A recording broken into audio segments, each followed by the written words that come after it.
Our last lecture. Let's take a look at physiology through an evolutionary lens. We've kind of been doing that throughout the semester, but I just want to highlight it with two similar species, but also very different. We're going to look at the butterfly and the hummingbird because they make a nice comparison. They both fly and they both have similar diets. However, there are some very big differences between the two. For starters, the butterfly is a heterothermic, ectothermic insect, whereas the hummingbird is a homeothermic, endothermic bird. The insect is an invertebrate, and the hummingbird is a vertebrate. But when you think about their feeding and their daily habits, they really seem pretty similar. By comparing the two, I don't want to infer that one is less or the other is better. There's just been a lot of evolutionary development over 4.5 billion years that life has been on Earth, and this has led to different means of carrying out similar roles. Animals have been on Earth for anywhere from 600 to 800 million years. They have evolved from a single protist, you see that down here, a unicellular organism, and have developed into all of these animals that we see today. First, I want to talk briefly about evolution, because evolution is not goal-driven. It is directed by natural selection, which favors traits that enhances survival and reproduction in a given environment. But there's no predetermined destination or endpoint to evolution. Evolution simply adapts and changes populations in response to their environment. Again, there is no specific direction or purpose in mind for evolution. Evolutionary changes result in adaptations that help organisms thrive in their specific environment. But this doesn't necessarily mean they're becoming better. Organisms don't consciously want to evolve, nor does natural selection give them what they need. It's a process of differential reproductive success, where individuals with advantageous traits are more likely to survive and reproduce. To sum it up, evolution is simply the change in the genetic makeup of a population over time, and this is as a result of natural selection acting on inherited variations. Looking at the phylogeny, or the ancestral history of animals, you can see the earliest development of animals is Porifera, that's way down on the bottom here. And these are sponges. And by looking at this, this would be the ancestral protist all the way back here. And you can see this first separation is Porifera from all these other animals. And Porifera are sponges. Sponges look like this. They are filter-feeding marine invertebrate animals that don't have any tissues or groups of cells working together. All of their cells carry out a specific goal for what is needed for survival, but they don't work together.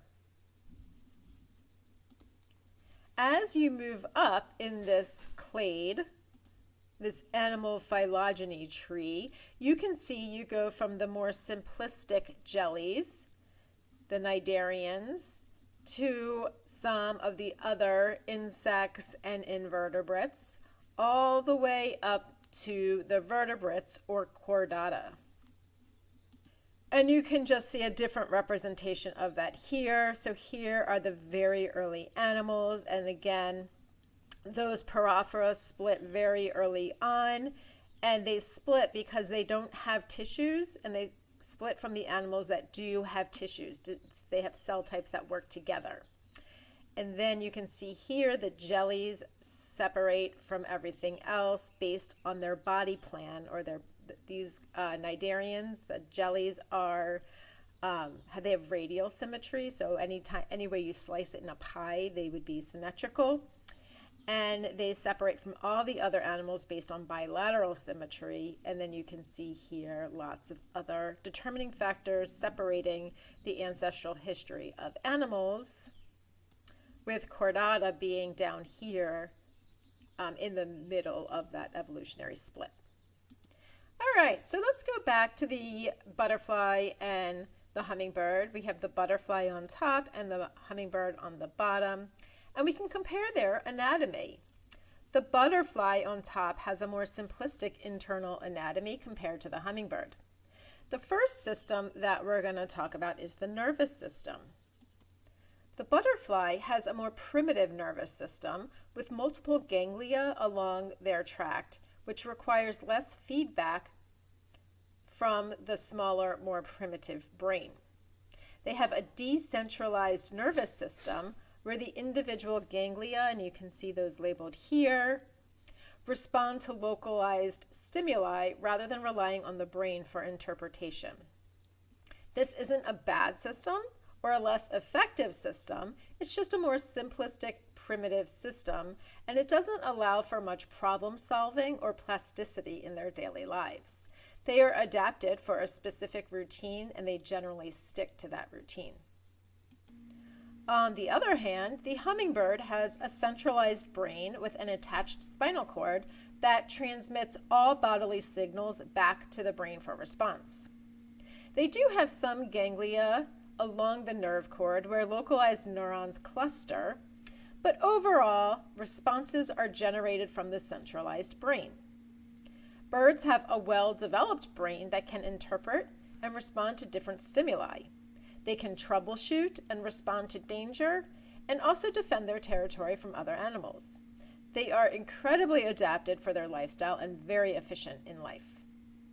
Next, we can compare the circulatory system of the butterfly and the hummingbird. They are also quite different. Both circulate nutrients, but the butterfly's circulatory system does not deliver oxygen to their metabolically active flight muscles. Remember, they have that tracheal system to deliver the gases.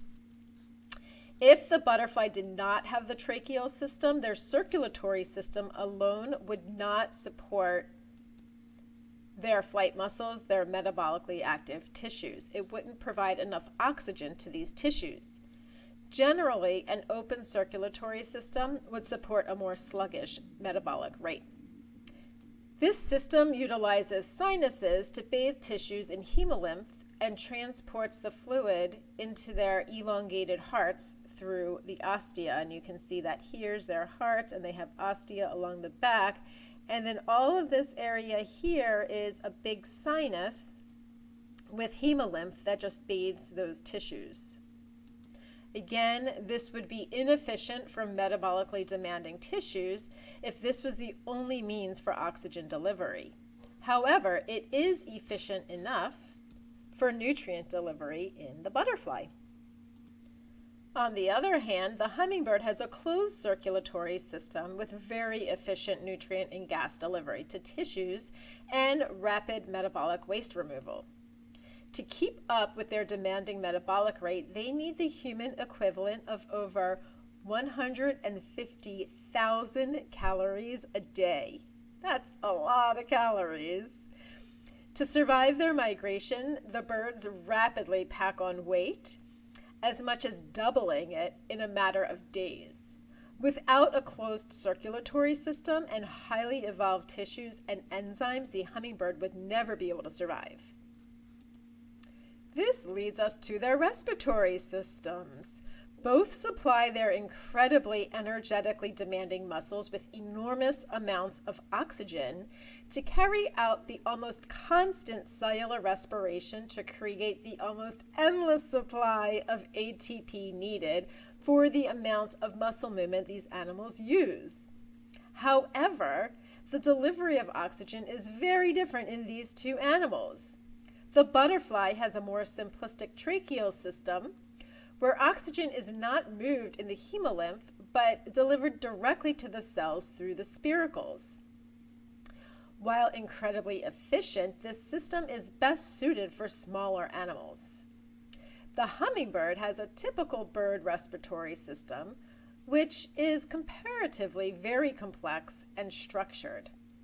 As discussed in the respiration lecture, birds have a unidirectional respiration system with separate air storage sacs and gas exchange respiratory surfaces. This is a highly evolved system allowing for the high energy demands of flight muscles. The digestive system of these two animals is also very different. Again, the butterfly has a more simplistic digestive system with an elongated esophagus, a crop for storing food, and the midgut where enzymes digest the food.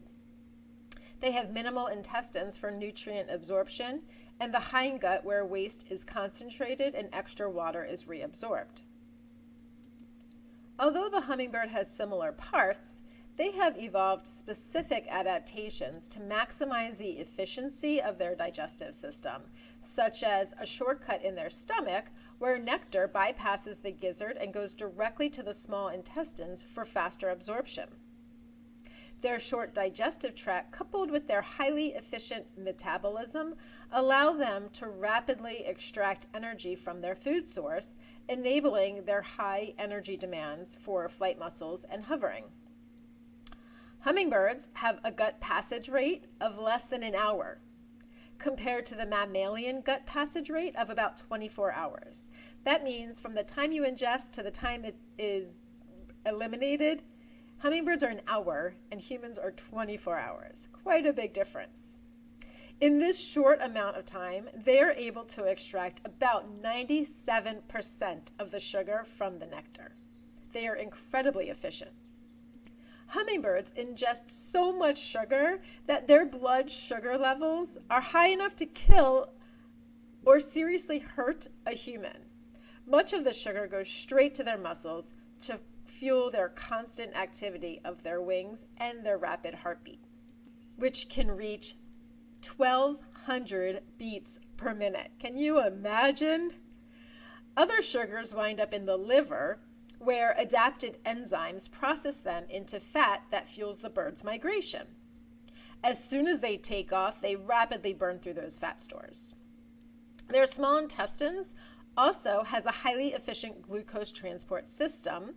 Since most of their food is glucose, the nectar, they are able to easily absorb and deliver glucose to their incredibly metabolically active flight muscles. Overall, I hope this highlights an evolutionary comparison between the two, outwardly similar but inwardly very different animals. Let's look at the evolution of chordata, or the vertebrates. The group Chordata includes all animals that possess a flexible cord supporting their dorsum, or their back. This includes fish, amphibians, reptiles, birds, and mammals. There is also an invertebrate animal that is included because of their larval form. The tunicate, or sea squirt that you see here, fits the criteria for chordata as a larval form over here, but in their adult form, you would never know that we are closely related phylogenetically because they just look like this blob. However, in its larval form, you can see they have this postanal tail, the notochord, the dorsal hollow nerve cord, and these pharyngeal slits, all the criteria that fits with the chordata.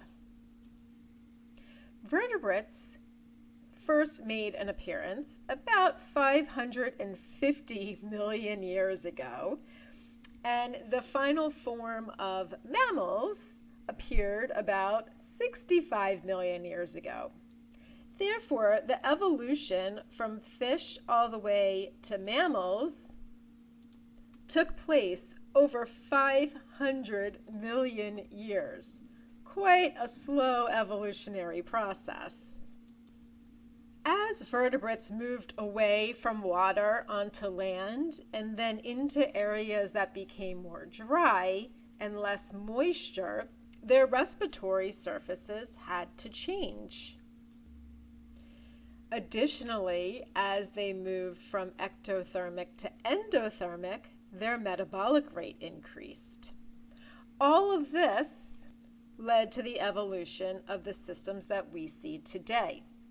So as vertebrates evolved from one circulatory circuit to two circulatory circuits, you can see the pump, or the heart, had to grow and have an extra chamber.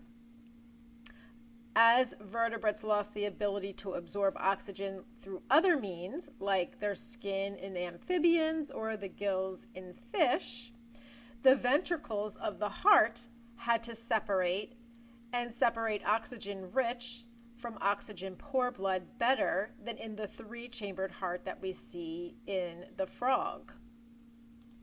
And again, as metabolic rate increased and vertebrates became endothermic, their heart and circulatory system evolved to be more efficient. This is just another depiction of that here. In addition to their circulatory system evolving for a more demanding lifestyle, the vertebrate brain also evolved to support more complex bodily processes and critical thinking.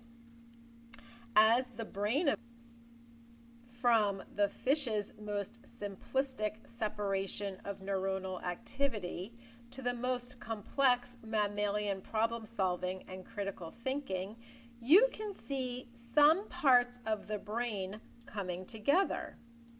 And the more they come together and work together for different functions, the more sensory signals can be integrated to make more sense and more response and more critical thinking. This is a really nice evolution in this process when you look at the fish with their very separate structures, to some overlap in the amphibians, a little bit more in the reptile, more growth and coming together in the bird, and then lots more growth and integration in the mammal. As different parts of the brain evolved and grew, that led to more critical thinking, as we've said, but also parental care and child rearing. You can also see the increase in complexity in the evolution of the digestive system of vertebrates. You can see all the way to the left here is the cyclostomes, the jawless fish, the most primitive of all vertebrates. And these are what cyclostomes look like. They are jawless fish. These guys pretty much just stick onto their food source and extract nutrients. This is Agnatha, a very, very primitive fish. And then next you can see the gar, which is kind of the next step up in the evolutionary process, which is also a very ancient species of vertebrate. And then as vertebrates became more complex and filled in new niches, their digestive system also evolved to be more complex.